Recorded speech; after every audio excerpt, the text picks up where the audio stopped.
Halo teman-teman semua, ketemu lagi sama Mbak Eka di podcast Kelas Psikologi. Nah teman-teman, gimana kabarnya? Mbak Eka selalu berharap semoga teman-teman semua selalu dalam lindungan Tuhan Yang Maha Esa, sehat walafiat dan gak kurang satu apapun ya. Nah teman-teman semua, podcast pada kesempatan kali ini Mbak Eka tujukan atau Mbak Eka sarankan ditonton oleh teman-teman semua yang berusia minimal 18 tahun ya, sampai mungkin ya kisaran 25-30 tahun deh ya. Karena apa? Karena Mbak Eka mau membahas hal-hal yang sangat sia-sia apabila teman-teman masih melakukannya pada saat teman-teman sudah berusia 18-30an tahun. Nah, teman-teman semua, kalau memang teman-teman merasa tertarik dan teman-teman pengen tahu apa aja sih hal-hal yang sebenarnya sia-sia itu dan sebaiknya tidak dilakukan di usia produktif ya. Nah, ini dia teman-teman, akan Mbak Eka jabarkan satu persatu. Oke baik, seperti biasa sebelum kita mulai, kalau teman-teman merasa tertarik, nanti silahkan tulis di kolom komentar ya, pandangannya gimana, masukannya gimana, atau teman-teman ngerasa bahwa wah bener juga tuh yang Mbak Eka sampein, atau teman-teman ngerasa nggak juga tuh, buktinya aku sekarang baik-baik aja. Silahkan tulis di kolom komentar. Nah kemudian kalau nanti video ini bermanfaat dan teman-teman ngerasa wah teman-temanku perlu tahu ya, atau orang-orang seumuranku perlu tahu, silahkan share di semua media sosial yang teman-teman gunakan ya. Nah mari kita mulai teman-teman. Ini dia hal-hal yang sebaiknya jangan dilakukan di usia produktif. Karena apa? Hal ini akan berujung sia-sia teman-teman. Oke baik, di nomor 1 teman-teman ya, hal-hal yang sia-sia untuk dilakukan adalah menghabiskan waktu berjam-jam untuk menonton televisi atau memainkan gadget tanpa tujuan yang jelas.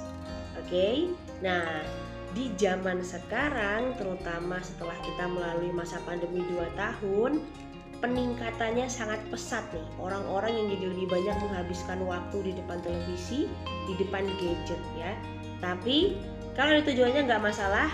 Kalau cuma tujuannya menghabiskan waktu, lebih baik jangan, karena ini sia-sia teman-teman. Di nomor 2, hal-hal yang sia-sia atau buang-buang waktu untuk dilakukan adalah nih ya, kaum muda, tolong dengerin ini deh.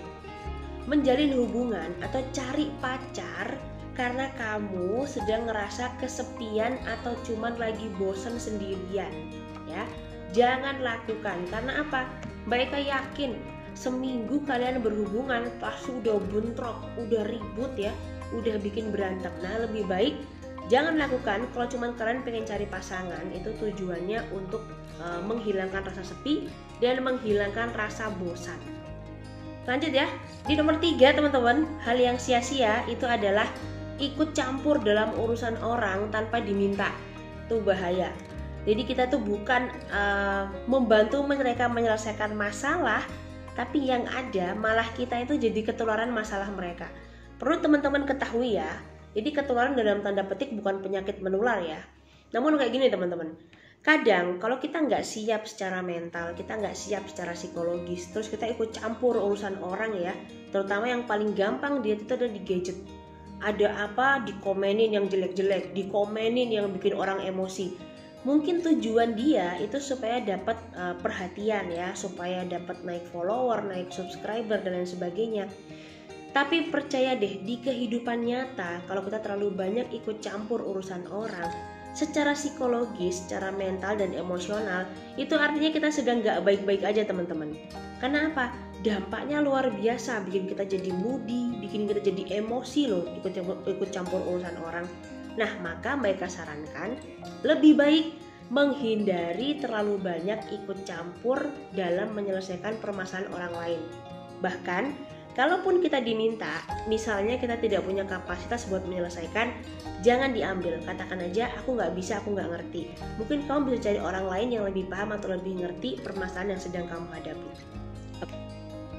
Lalu teman-teman, di nomor 4, hal yang sia-sia dan jangan dilakukan itu adalah selalu ingin menang dalam setiap diskusi atau dalam setiap percakapan.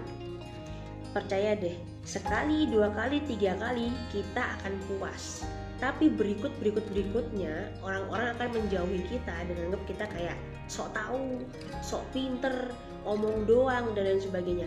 Dampaknya bukan ke mereka semua teman-teman, Karena apa? Mereka bisa aja tidak melibatkan kita lagi, tapi lebih secara psikologis ke kita sendiri. Kok sekarang aku ditolak ya? Kok sekarang aku dianggap gak kompeten ya, dan lain sebagainya. Nah, maka tidak ada gunanya mau menang di dalam setiap perdebatan atau pembicaraan. Yang ada atau yang bisa dilakukan adalah ikutin aja alurnya.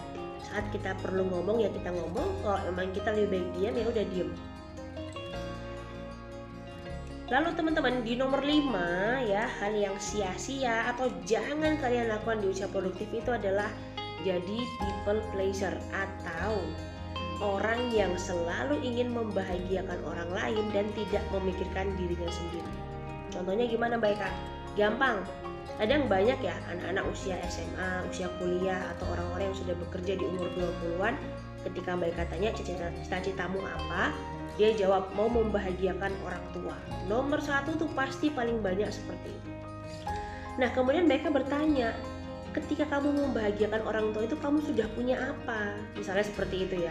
Nah, karena gini teman-teman, kita juga harus berpikir logis dan rasional bahwa pada saat kita ingin membahagiakan orang lain, tapi kok diri kita sendiri belum bahagia, itu tidak akan bisa teman-teman. Yang ada, apapun yang mau kita kasih ke mereka itu malah akan jadi beban.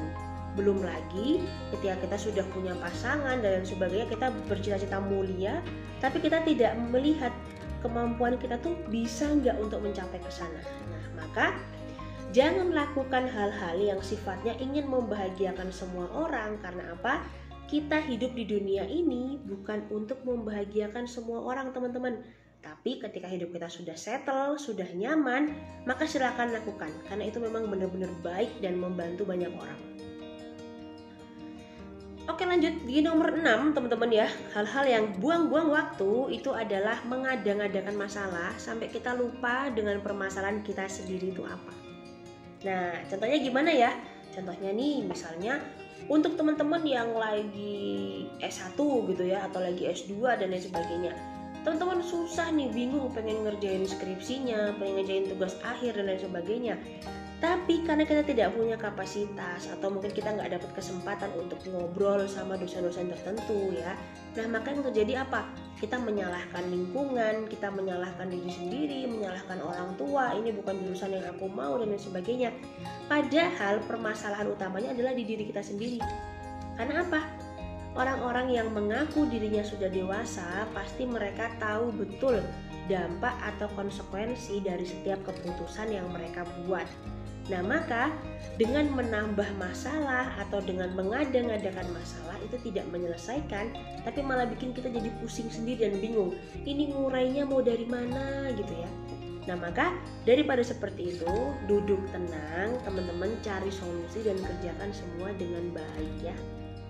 Oke, terakhir teman-teman di nomor 7, hal yang sia-sia atau sebaiknya tidak dilakukan itu adalah berusaha sekuat tenaga untuk mencari perhatian dari orang yang kita sukai atau orang yang kita senangi dengan tujuan pengen memacari dia atau pengen menikah lah ibaratnya gitu ya. Nah, cuman kalau kita udah tahu mereka nggak suka sama kita, mereka nggak sayang sama kita, mereka sarankan lebih baik udah deh. Sekarang fokus sama diri sendiri, upgrade diri sendiri. Mereka yakin kalau kita nggak ketemu sama orang yang bisa kita cintai, pasti kita akan ditemukan sama orang yang bisa mencintai kita dan pada akhirnya kita pun juga bisa mencintai mereka. Nah, itu tadi teman-teman hal-hal yang sebaiknya dihindari kalau teman-teman semua ada di usia produktif ya, di usia 18-30an tahun. Kenapa? Masih banyak hal yang lebih penting dan teman-teman perlu fokus untuk mempersiapkan masa depan. Oke teman-teman semua. Nah, untuk teman-teman yang sudah klik video ini, sudah nyimak sampai selesai, Mbak ucapkan terima kasih. Semoga ada hal yang bisa dimanfaatkan. Mbak juga titip salam untuk orang-orang tercinta di sekitar teman-teman semua. Dan sampai ketemu lagi pada konten yang lain ya. Dadah!